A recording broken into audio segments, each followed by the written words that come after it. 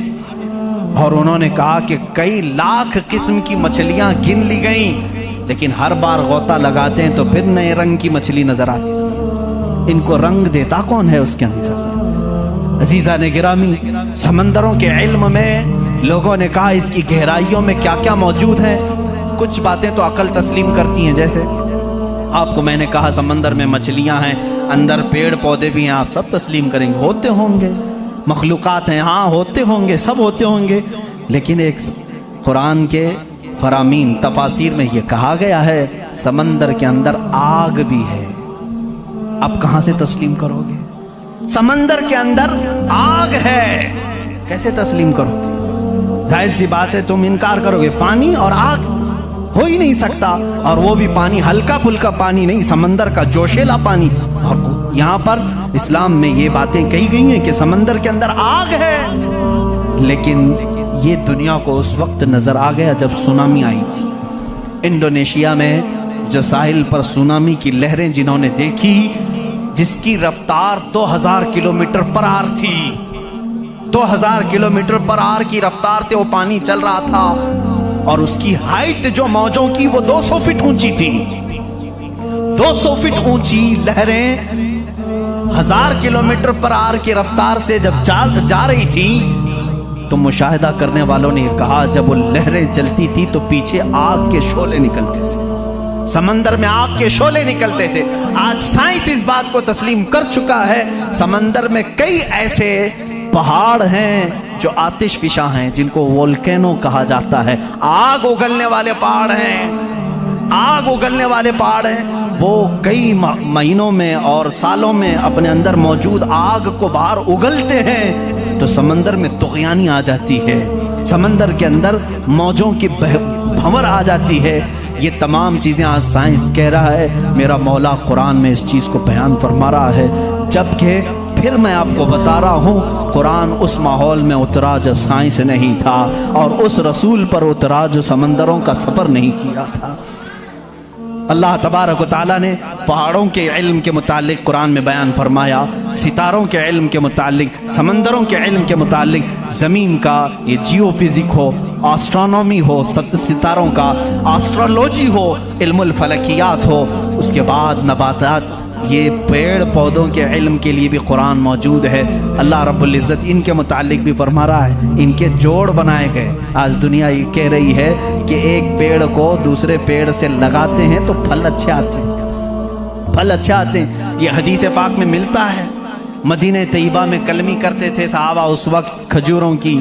عزیزان گرامی، پیڑ پودوں کی جب تحقیقات ہوتی ہیں تو اب اس پر بھی سائنس حیران ہے کہ ہم نے پھولوں کو دیکھا، یہ پھول جب کھلتے ہیں تو اس میں اچانک آ کر کے پینٹ کون کر جاتا ہے، یہ رنگ کون ڈالتا ہے. ہم نے درختوں کو ہرا ہی دیکھا ہے، ہرے ہی ہوتے ہیں، لیکن جب پھول نکلتے ہیں تو یہ رنگ آتا کہاں سے ہے. اس کی تحقیق کرتے کرتے ڈالیوں کو لوگوں نے چیر دیا، پتوں کو پھاڑ دیا، لیکن پھول کا رنگ پورے درخت میں کہیں نہیں پایا، کہیں نہیں پایا. ان پودوں کو اور ان پھولوں کو کون رنگ دیتا ہے؟ بلکہ حد تو یہ ہے میرے عزیزو، اس کی سب سے بڑی چیز یہ نشانیوں میں سے یہ بھی ہے کہ پیڑ پودوں کو تم لہلہاتے ہوئے آج دیکھتے ہو، ان کی پیدائش پر کیا تم نے غور و فکر نہیں کیا؟ یہ کیسے پیدا ہوتے ہیں، کیسے نکلتے ہیں؟ اللہ اکبر. ان کو تم نے زمین کے اندر بو دیا تھا، مٹی ڈال دی تھی اور اس پر پانی ڈال کر برابر کر دیا تھا، لیول کر دیا تھا، اور اچانک دوسرے دن تیسرے دن جا کر دیکھتے ہو وہ زمین کا سینہ چیر کر باہر آیا ہوا ہے. اتنا ہی نہیں، وہ چھوٹا سا کومپل نکلا ہوا پودا باہر آتا ہے. اب وہ کتنی چیزوں کو فیس کرتا ہے، ہواؤں کا بھی مقابلہ کر رہا ہے، طوفان بھی آ رہے ہیں، لیکن وہ پودا وہیں لگا ہی لگا ہے. چھوٹے پودے کو بڑی سے بڑے طوفان ہلا کے نہیں کر سکے. کون ہے وہ ہلکے پودے کی حفاظت کر رہا ہے. بڑی بڑی ہواؤں سے وہ بڑی بڑی طاقتوں کو اڑا لے جانے والی ہوائیں آتی ہیں، لیکن ہلکے پودے کی حفاظت ہو رہی ہوتی ہے. وہ فصلیں لانے تک کون ہے ان کی حفاظت کرتا ہے. قرآن میں